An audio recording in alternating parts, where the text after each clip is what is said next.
leader ng BINI na si BINI Joanna Robles hindi nakasama mag-perform sa KCON LA 2024. Malungkot nga mga fans ni BINI Joanna dahil hindi ito nakasama mag-perform sa KCON LA 2024 sa kadahilanan na may sakit ito.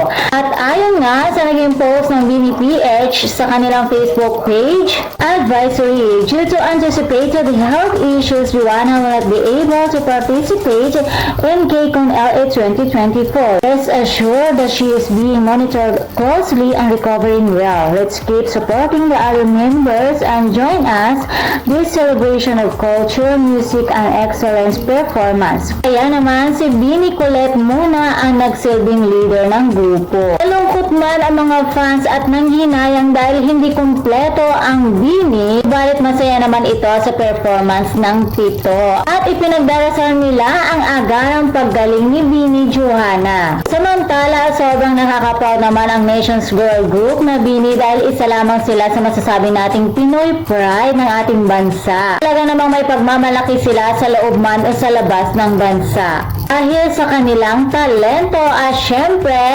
deserve naman talaga nila mapabilang na mag-perform sa KCON LA 2024. Ang KCON LA nga ay isa sa pinakamalaking K-pop music festival na ginanap sa Amerika at ito rin ang historical milestone ng BINI dahil naging bahagi sila rito. Kaya naman super proud kami sa inyo mga BINI-BINI, and for more showbiz update, please don't forget to like, share, and subscribe my channel. Thank you for watching.